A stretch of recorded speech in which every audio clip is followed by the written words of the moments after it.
Thank you very much, Jean-Loup, for having invited me. Oh, my water is good. Celebrating the IOC's 100 years of presence in Lausanne is an occasion to look back and to remember its founder, Pierre de Coubertin, but it also should be an occasion to think about the future.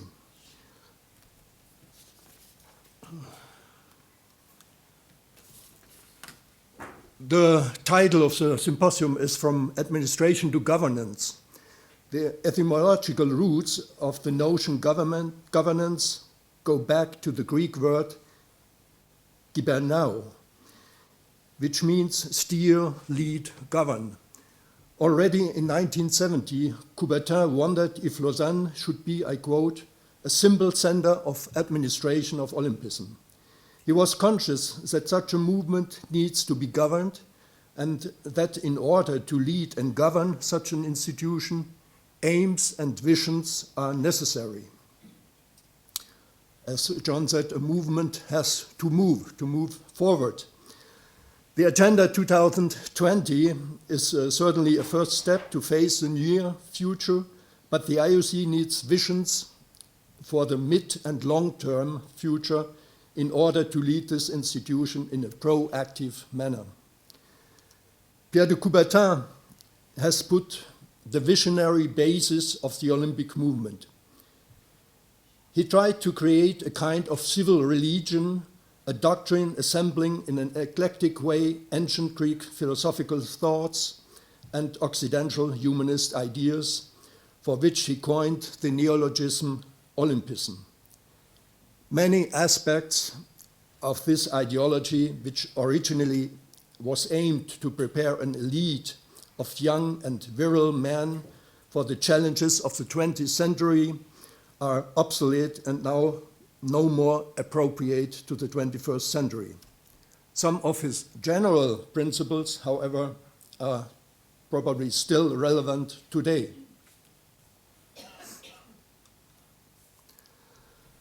I will argue that the idea of human perfection and progress, one of the core concepts of Coubertin's humanism, will soon or later engender trans or post-human athletes.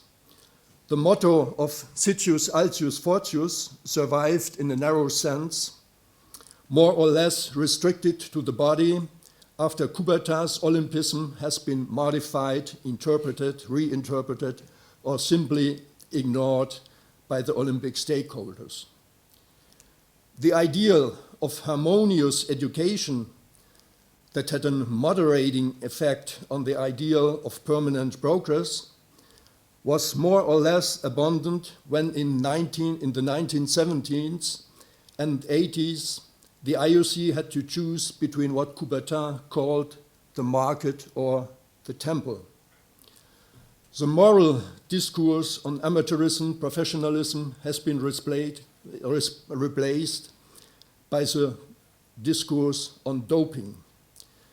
Yet the rapid progress of the so-called NBIC technologies and sciences, nanotechnology, biotechnology, information technology, and cognitive sciences, will help to create numerous and powerful tools and methods that will allow enhancing human performances and probably even transforming human evolution.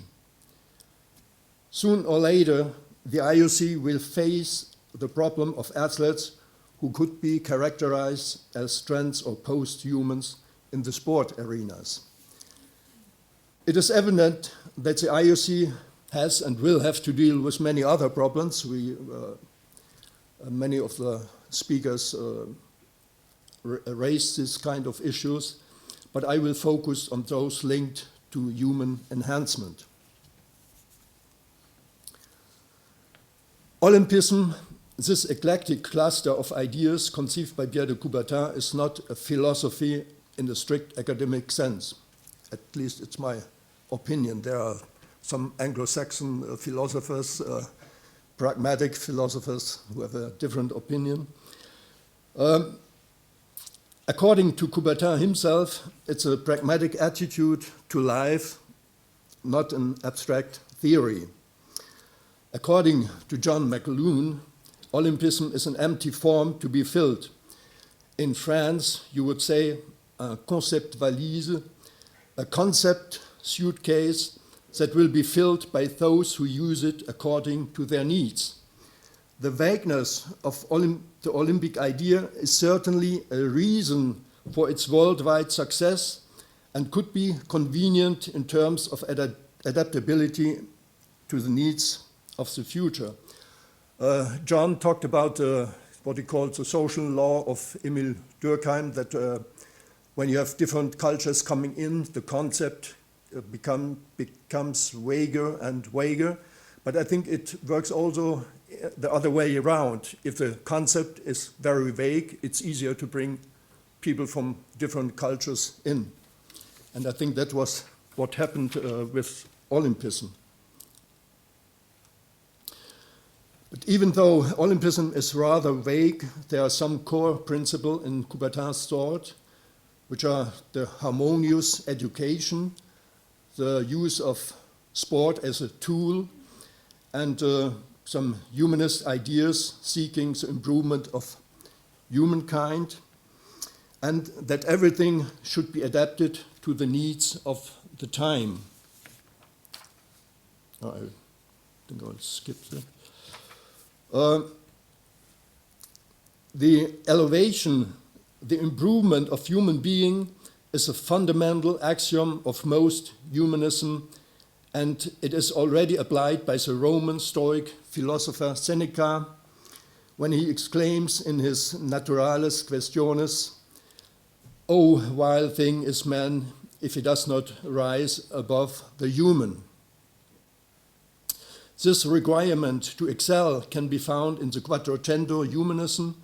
The Italian humanists have overcome the quarrels of Greco-Roman authors of human definitions and have proclaimed the universal humanitas.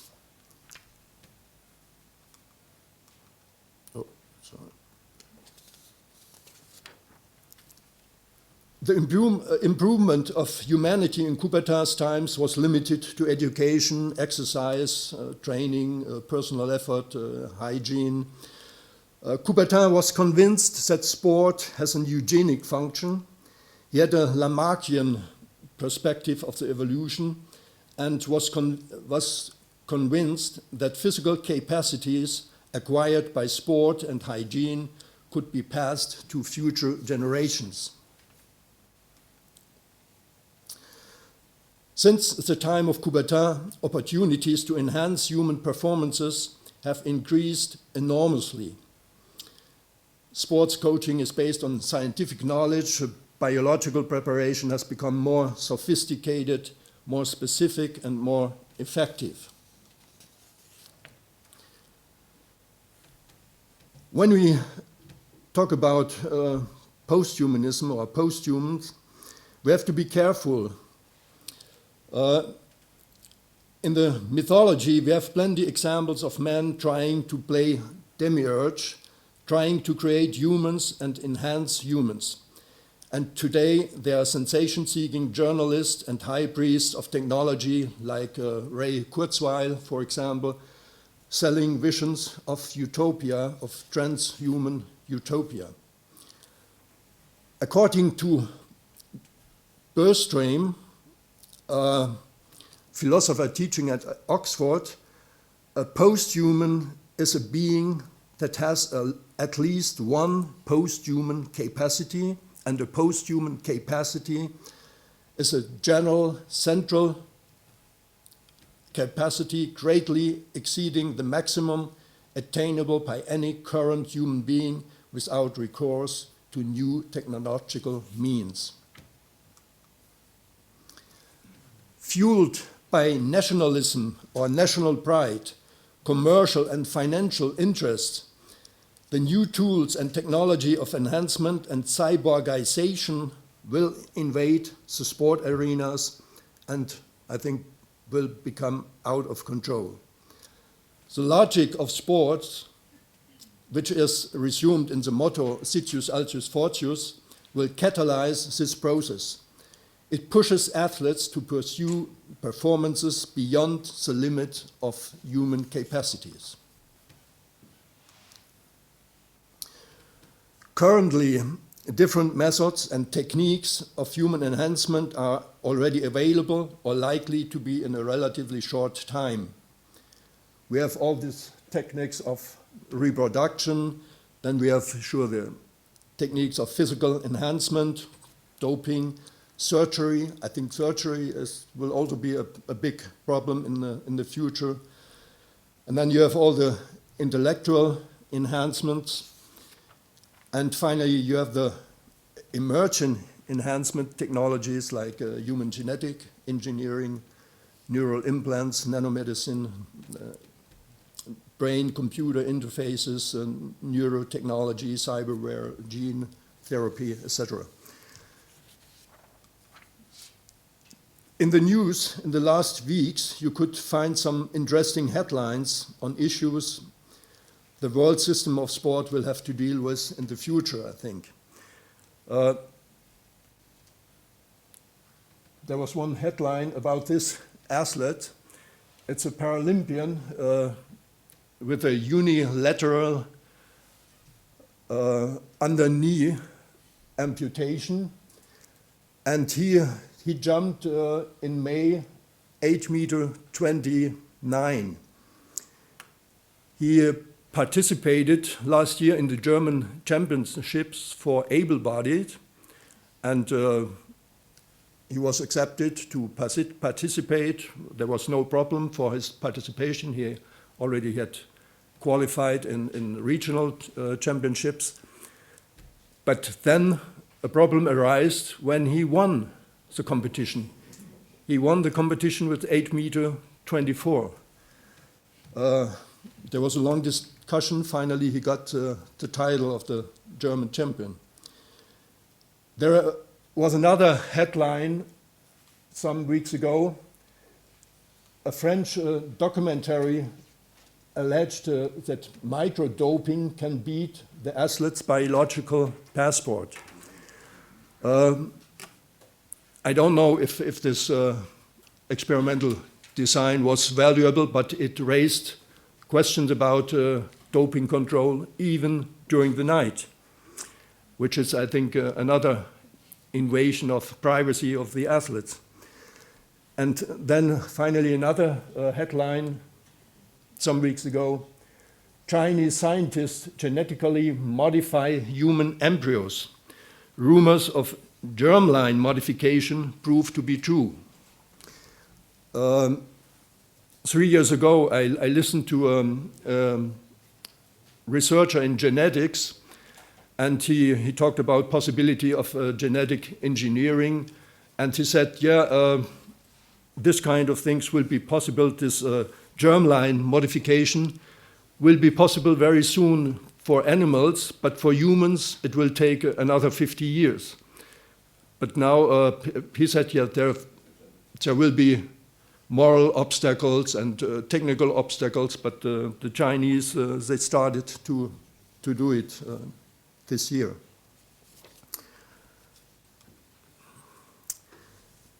In the context of the Cold War and medialization and commercialization, the IOC abandoned the distinction between amateurs and professional. The moralizing anti-professional discourse, as I already said, was replaced by the anti-doping discourse. Now there will be manifold possibilities to enhance sport, to enhance performances, and the acceptance of enhancement will grow as I think enhancement will be part of the everyday life. Trying to control these methods will be even more affect and invade personal rights than simple doping control already does. Should individuals give up personal privacy and autonomy for the sake of sports, for the sake of what finally is just a game, or should be a game, or was a game?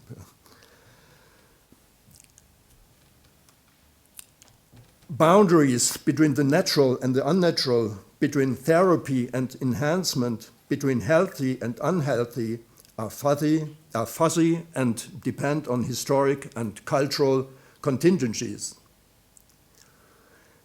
Who will be able to fix such boundaries? Based on which criteria? How to control such criteria? And what about those methods which will not be able to be controlled?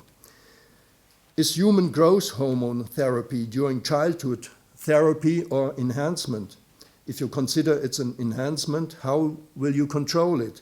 There's a famous example of the soccer player Messi, who had undergone this kind of therapy during his childhood. The enhancement race will have impact on personality, on autonomy of athletes. It will have impact on social justice. It will widen the gap between poor and rich countries. It will have impact on social cohesion, widening the gap between citizen and Olympian, widening the gap between sport for all and elite sport, and finally it will raise questions on our human nature. Some ideas of Coubertin, at least his general principles, his historical theory of the pendulum, related to his concept of eurythmy and harmony, and finally his principles of an education adapted to the needs of the time, could still be relevant today. The IOC should try to bring the pendulum of the games in a new direction, adapted to the future. Due to the general body cult in our times, the balance between body and mind has been disturbed. And today, for many athletes, the training and the body became much more important than the training of the mind. Coubertin tried to push the pendulum in its time from the mind to the body. But he wrote, if I would be reborn some years later, perhaps I would do the contrary what I have done. I think today he would perhaps try to push the pendulum from the body cult, to the mind, to promote a harmonious development of body and mind. The objectives of the IOC should adequate to a fragile world which, despite the technological and communicational revolutions, is facing multiple political conflicts, violence, injustice, poverty, and the deterioration of our planetary ecosystem. In a world of conflicts, last year, the Institute of Conflict Research in Heidelberg counted more than 420 political conflicts, including 21 wars. In this world of conflicts, the IOC or the Olympic Games should highlight human diversity and, beside competition, should accentuate cooperation, including, for example, cooperate exercises and games. The games should be more cosmopolite and promote activities including multinational teams, for example.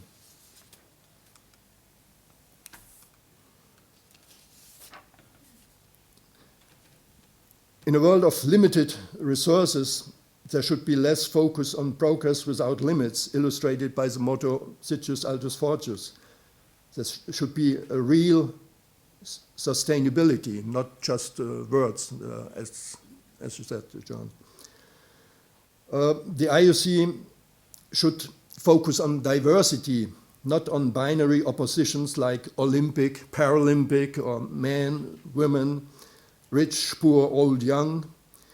There should be access, or the games should be made accessible, like the buildings should have to be accessible for people with disabilities. I think to have two games, one Olympic game and or the Olympic Games and the Paralympic Games is no more up to date. Everybody in every field, we are talking about inclusion, but here we have the first class games, the Olympic Games, and the second class games, the Paralympic Games. The games should be cosmopolitan instead of international and Eurocentric. There are still, I think, if you look at the sports, there's still the most sports are European sports. There should be games of inclusion. The focus should be on the well-being instead of exploitation of the body. And as I already said, they should try to bring back the harmony of body, mind, and moral. I think this movement should celebrate humanity and its diversity. And perhaps we should optimize sports for the 21st century humans and not optimize humans for the 19th century sports. Thank you.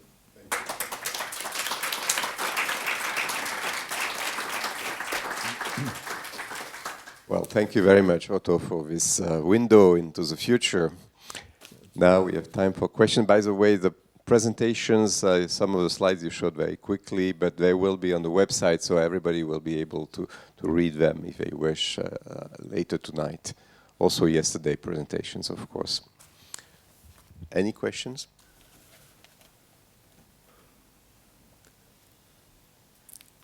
Perhaps you didn't understand my English. Well, there is a microphone coming. This is from Greece. You said that today is the harmonious development excluded from Olympism. Do you think that if the harmonious development is excluded, still we can speak about Olympism and how we can understand that the concepts of excellence and the other principles which are connected to the Olympic movement? Yeah, that's a problem. What do you define as Olympic movement? I would say in the Olympic Games there's no harmonious development. Yeah, if you want to be an elite athlete, at least for this time, you have to focus on training on the body, and I think there's no more harmonious athlete at a high level. Sure, there is all this kind of Olympic education and who try to develop this, yeah, but I wonder if it's really effective. Thank you. You mentioned doping shouldn't be controlled anymore. It's too bad Mr. Pound is not here anymore because he had to take his flight this morning, but he would certainly have said something. But you said it's difficult to control by the test because of all this new technology and so on. But what about other means to control doping, like whistleblowing, that is information given by people in the know, which could be used to control doping? Well, I didn't say that I don't want to control doping, but I think it will run out of control. It will no more be possible, and I think you have to keep this balance. You have to respect privacy and personal rights, and there will be a moment. I think already now we are at the limit. Sure, some athletes they asked, yeah, we want to be controlled. We want to have a GPS on a arm and controlled everywhere. But I think they are unconscious. But there are other means than testing or controlled by watches and so on. Armstrong fell because of whistleblowing. Witnesses. Yeah, sure, but I think we in the near future there will be technology. I talked about surgery. There are things going. I was talking to a medical doctor. I think there are things going on and possibilities to do things which are very difficult to control. You can, even though or because you cannot say, is it therapy, is it enhancement, and you will have some perhaps some totalitarian regimes. They will push this kind of things, and it will be like amateurism. It will go down the drain. Probably it will be half a century. That's what I said. I had a little bit impression that this moral discourse on anti-doping replaced the moral discourse of amateurism and it would be good if the IOC have to find another moral discourse. And maybe on working conditions for elite athletes. Sorry, on working conditions for elite athletes. Working conditions, yeah, yeah. But But I think it's okay. You can try to control even more, etc. But it's a logic of the system. If you want to break records, if you want to win, and I think the only thing is perhaps to put the emphasis on other things. Yeah, to say record breaking. We don't care too much about this. We don't care too much about how many medals we have. We try to find other forms, more, as I said, more cooperative forms, and try. I think there are possibilities. I think, and we have worldwide. We have inventive peoples, and I think the games could be a show of excellence, but without this competition and without this focus on records and etc. Important thing is taking part. For example, it could be at least more diverse. It doesn't mean that you shouldn't allow people who can show excellent performances in all kind of things. I think it could be a kind of celebration, and I think it's a pity that the torch relay. I think it was a kind of cultural celebration where everybody was included, and I think it's a pity that now they limit it to the country. Yeah, it was. Again, too bad Mr. Pound is not here because he proposed to limit it to the country. Okay, well, no. Well, partly that step was taken in response to the demonstrations with the Beijing relay worldwide in different forms. It struck me, as you were just saying, what has happened arguably to the Youth Olympic Games, that to appeal to youth precisely on let's de-emphasize competition, let's focus on unity and diversity, let's intercultural education, all those wonderful things. In a sense, the foundation of the Youth Olympic Games was an admission that they're gone or minimized in the big Olympic Games. But then the whole Olympic system came in and took over the Youth Olympic Games. Which are now run by the NOCs and are in fact under 18 competitions. It followed the same logic and TikTok would be okay with that. I think there was another. So you think there's no natural limit to performance, for example, because we're speaking about doping and performance enhancement and all that. But I just read, like, it was just a topic I read, but for example, in Great Britain, they had a study on race horses, and it was the same, like over the last 150 years. The performance, like the speed, has been increasing, and I don't believe it was just natural performance enhancement. But what do you think, where are the natural limits? If we just... First of all, it's a problem to define what is natural, what is not, what is artificial. But I think, sure, there are natural limits. A human cannot run the 100 meters in 1 second, or there will be somewhere a natural limit is. Or we take, we are really cyborgs, and we have wheels, or we have an engine, and then, okay, yeah. But yeah, perhaps. But that's it's speculation. Yeah, but perhaps one day we will say, yeah, our feet. It's worse. It's not worse. When you are born, instead of having shoes, you will have a kind of processes much more performant. But it's speculation. But sure, there are natural limits. But I think we try to, with unnatural methods, we try to surpass to these limits. Yeah. Thank you again. Thank you You're welcome. for this glimpse in the future.